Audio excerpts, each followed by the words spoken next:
Psalms 54. Tutulungan ako ng Diyos. Sinulat para kantahin ng song leader, kasabay ng mga instrument na may strings. Tula ni David nung pumunta ang mga taga-Zip kay Saul at sinabing, nagtatago si David doon sa amin. O Diyos, makapangyarihan ka, iligtas mo ako. Dahil malakas ka, i-defend mo ako. O Diyos ko, pakinggan mo ang prayer kong ito.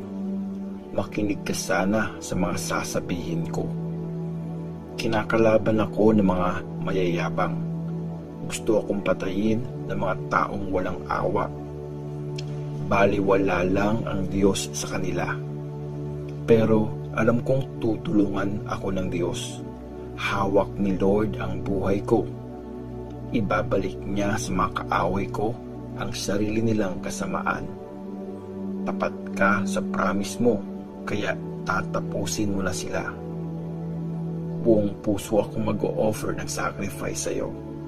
Lord, magta-thank you ako sa iyo kasi mabuti ka. Ni-rescue mo ako sa lahat ng problema ko at nakita kong talo na ang mga kalaban ko. Psalms 55. Prayer ng taong trinaydor ng kaibigan. Sinulat para kantahin ng song leader, kasabay ng mga instrument na may strings. Isang tula ni David. O Diyos, pakinggan mo sana itong prayer ko. Huwag mong i-reject itong request ko. Pansinin mo ako, sumagot ka.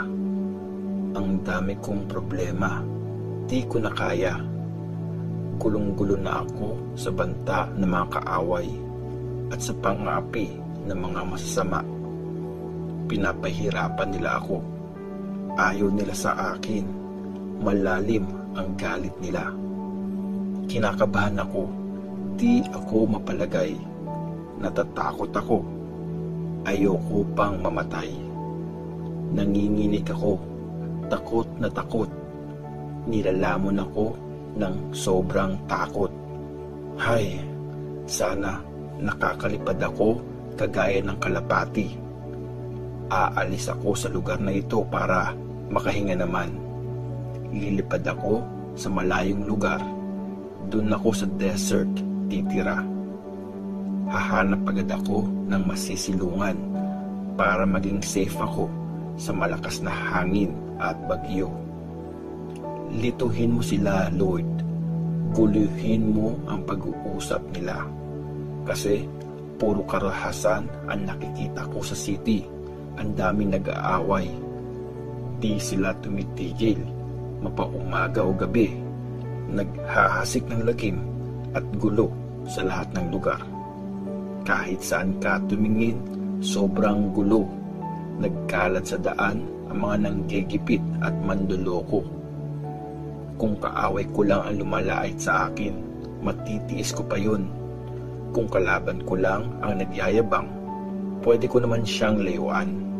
Pero ikaw pa ang gumawa nun, halos kapatid na kita. Ikaw pa na barkada at best friend ko. Di ba ang saya ng kwentuhan natin noon? Magkasama pa tayong nag-worship doon sa temple.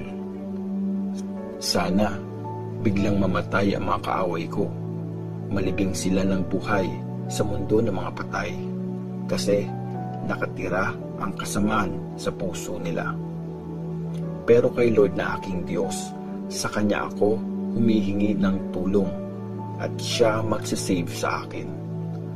Sa umaga, tanghali at gabi, mga hinaing ko, sa Kanya ko sinasabi at alam kong makikinig Siya sa akin. Sa matinding labanan, isisave Niya ako. Di ako masasaktan kahit pa ang dami kong kalaban.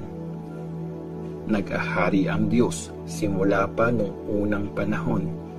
Maririnig Niya ako at tatalunin ang mga kaaway ko. Ayaw kasi nila magbago at di sila natatakot sa Diyos. Trinaydor ng kaibigan ko yung mga close sa kanya. sinira niya ang promise niya. Magaling siya magsalita, madadala ka talaga. Pero ang totoo, puro galit ang nasa puso niya. Nakaka-relax ang mga salita niya, pero ang mga yun pala, matatalim na espada. Ibigay mo kay Lord ang mga problema mo at siya ang bahala sa iyo. Di niya papayagang mapahamak ang matutuwid na tao. Pero ang mga pumapatay at mga sinungaling, O Diyos, sa malalim na hukay mo sila ililibing. Mamamatay agad sila, di na tatanda. Pero ako, sa iyo lang magtitiwala. Psalms 56. Sa Diyos ako magtitiwala. Kanta ni David nung hinuli siya ng mga Philistines sa Gath. Kinompose para kantahin ng song leader sa tono ng tahimik na kalapati sa malayong lugar. O Diyos, maawa ka sa akin. Sinusugod ako ng mga kalaban. Buong araw nila akong pinapahirapan. Inaatake ako ng mga kaaway. Ayaw akong tigilan. Ang daming kumakalaban sa akin. O Diyos dakila, pag natatakot ako, sa iyo ako magtitiwala. Salamat sa Diyos sa mga promise niya. Tiwala ako sa Diyos. Bakit ako matatakot? Anong kayang gawin sa akin ng tao? Buong araw akong ginugulo ng mga kaaway. Lagi nilang iniisip kung paano ako sasaktan. Sama-sama sila, nakatago at nag-aabang. Lahat ng kilos ko, binabantayan. Gusto nila akong patayin. Singilin mo sila sa kasamaan nila. O Diyos, sige magalit ka. Ibagsak mo ang mga taong yan. Alam mo ang mga gumugulo sa isip ko. Inipon mo ang bawat patak ng luha ko. Di ba lahat yun nilista mo? Sa oras na mag-pray ako sa iyo, mag-aatrasan ang mga kaaway ko. Basta alam ko, kakampi ko ang Diyos. Salamat sa Diyos sa mga promise niya. Ang galing ng mga pangako ni Lord. Sa Diyos ako magtitiwala. Di ako matatakot. Anong kayang gawin sa akin ng tao? O Diyos, yung mga promise ko sa iyo, tutuparin ko. Mag-o-offer ako ng sacrifice para mag-thank you sa iyo. Di ako namatay kasi niligtas mo ako at di mo ako hinayaang matalo. Kaya lalakad ako kasama ng Diyos sa liwanag niyang nagbibigay buhay.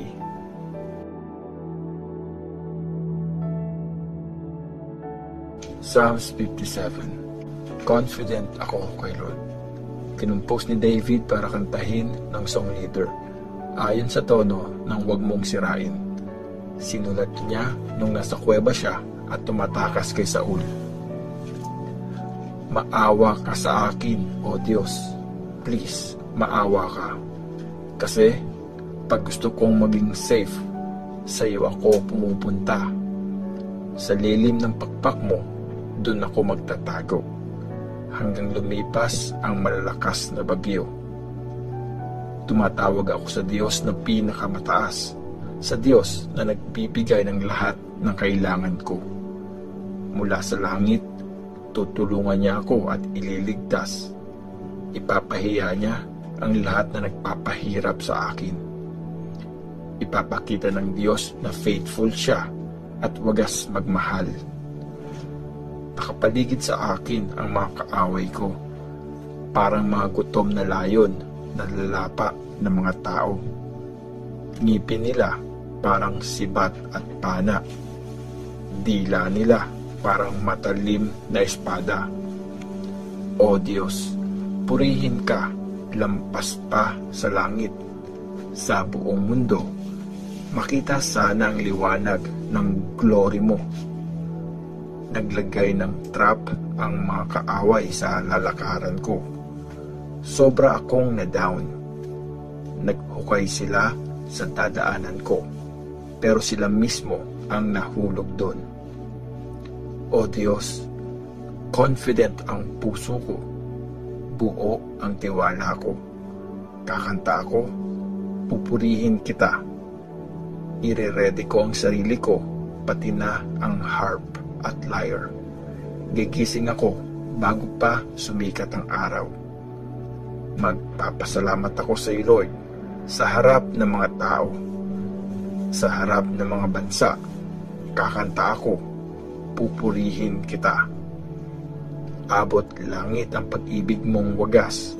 Katapatan mo, abot din sa mga ulap. O Diyos, purihin ka lampas sa langit. Sa buong mundo, makita sana ang liwanag ng glory mo. Psalms 58. O Diyos, parusahan mo ang masasama. Kinumpos ni David para kantahin ng song leader sa tono ng huwag mong sirain. Kayong mga leaders, marunong ba talaga kayong mag-decide ng tama? Patas ba kayong mag-judge sa mga tao? Hindi. Kasi masasamang plano ang laman ng puso nyo. Ang inaatupag nyo, manggulo sa mundo. Nasa tiyan pa lang, mali na ang ginagawa ng masasama. Nung pinanganak sila, nagsisinungaling na. Makamandag sila, parang mga ahas. Ayaw nilang makinig, gaya ng kobrang bingi na di naririnig ang nagpapaamo sa kanya. Kahit magaling na magician, di niya pinapakinggan. O Diyos, basagin mo ang mga ngipin nila. O Lord, tanggalin mo ang pangil nitong mga layon. Maubos sana sila parang tubig na natatapon. Madurog sana sila parang damong tinapaktapakan. Gaya ng suso, hayaan mo silang malusaw, parang baby na di nabuhay at di nasikatan ng araw. Di nila mamamalayan, para silang damo na puputulin. Kahit buhay pa, itatapon sila ng Diyos sa tindi ng kanyang galit. Magsasaya ang matutuwid pag naiganti na sila. Lulusong sila sa tugo ng masasama. Sasabihin ng mga tao, totoo nga, may reward para sa maputing tao.